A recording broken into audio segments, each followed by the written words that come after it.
আসসালামু আলাইকুম দর্শক, আশা করি সবাই ভালো আছেন। অনেকদিন থেকে আপনাদের মাঝে কোনো ধানের আপডেট দিতে পারি নাই। বর্তমান হলে ধানের পরিস্থিতি, শীষ অলরেডি বের হয়ে গেছে এবং ফুল ধরা শুরু হয়েছে। দুঃখের বিষয় এই যে দেখতে পাচ্ছেন ধানের শীষ মারা রোগ।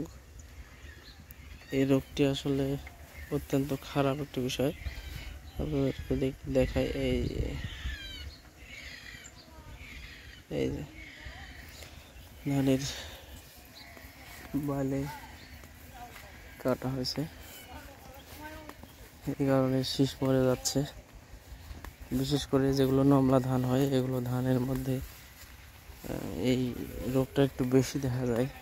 তো এর আসলে অগ্রিম ব্যবস্থা আমি আগেই নিয়েছিলাম, তারপরেও ধানে এই রোগটা খুব দেখা দিচ্ছে ইদানিং। ধান আসলে কেমন হয়েছে আপনারা দেখতে পাচ্ছেন, ধান অত্যন্ত ভালো হয়েছে এবং ধানের ফলন আলহামদুলিল্লাহ আশা করা যায় যে ভালো হবে। আর এদিকে দেখতে পাচ্ছেন এটা সবেমাত্র বের হয়েছে। এক কথা হলো, সময়ের ফসল আর অসময়ের ফসলের মধ্যে কিছুটা তফাৎ আছে, এটা মানতেই হবে। কারণ সময়ের ফসলের মধ্যে পরিপক্কতা অবশ্যই থাকে। আর এই বর্তমান পরিস্থিতি হলো ধানের পরিস্থিতি, এই হলো ব্যাপার। আপনাদেরকে যদি আর একটু ঘুরিয়ে দেখাই তাহলে দেখতে পাবেন যে অত্র এলাকায় ধান কেমন হয়েছে। এটি হলো সরিষা ক্ষেতের ধান। এই জমিতে সরিষা লাগানো হয়েছিল, অনেকেই জানেন, যারা আমার চ্যানেলের নিয়মিত দর্শক তারা অবশ্যই জানেন। এ হলো বর্তমান ধানের আপডেট।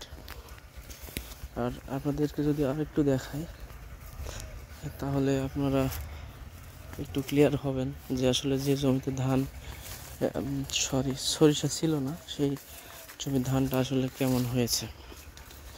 আপনাদেরকে দেখাই, সঙ্গে থাকুন।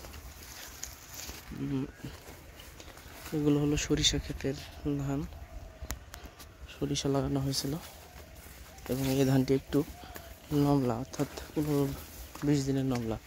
আর এই যে এখানে যে ধানটা দেখতে পাচ্ছেন, আপনাদেরকে দেখাই, যদি একটু কাছ থেকে যদি একটু দেখাই তাহলে দেখতে পাবেন এই ধানটি অলরেডি কলা পাক ধরে গেছে, অর্থাৎ 50% পেকে গেছে ধান। এবং এই ধানটি আর 10 থেকে 15 দিনের মধ্যে কাটা হবে। আর এই যে দেখুন, আমাদের এলাকার ছোট ছোট ছেলেরা জমির ডাঁড়াতে অর্থাৎ নালাতে ধান লাগিয়েছে। এই ধানও অত্যন্ত ভালো হয়েছে, কারণ অত্যন্ত শক্তিশালী জৈব সার এই ডাঁড়ার মধ্যে থাকে, সবসময় পানি থাকে। আর এই হলো বর্তমান পরিস্থিতি দেখেন ধানের। আশা করা যায় এবার বিঘা প্রতি ম্যাক্সিমাম না হলেও 25 মণ হারে ফলন হবে। এবং ধান এত সুন্দর ধান হয়েছে, এবার আসলে প্রকাশ করা যাচ্ছে না। এই ধানেও একই রকম সমস্যা, এই যে শীষ মরা রোগ। এই শীষ মরা রোগটা আসলে সব জায়গাতেই বেশি। ধানের কিছু ক্ষতিকর পোকা থাকে, যেগুলো ক্ষতিকর পোকা ধানের বিভিন্ন ধরনের ক্ষতি করে থাকে, এবং কিছু উপকারী পোকাও থাকে।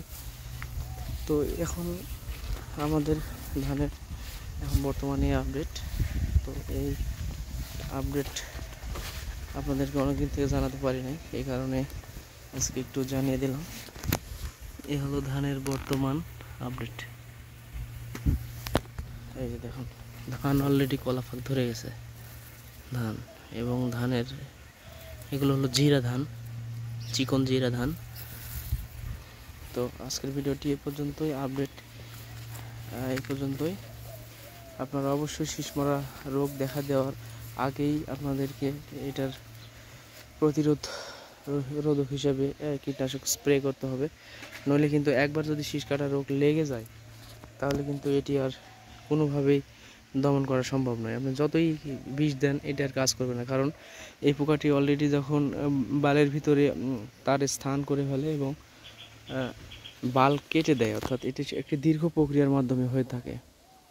তো এ হলো বর্তমান পরিস্থিতি, আপনারা আগেই শীষ কাটার আগেই এই পদক্ষেপ গ্রহণ করতে হবে।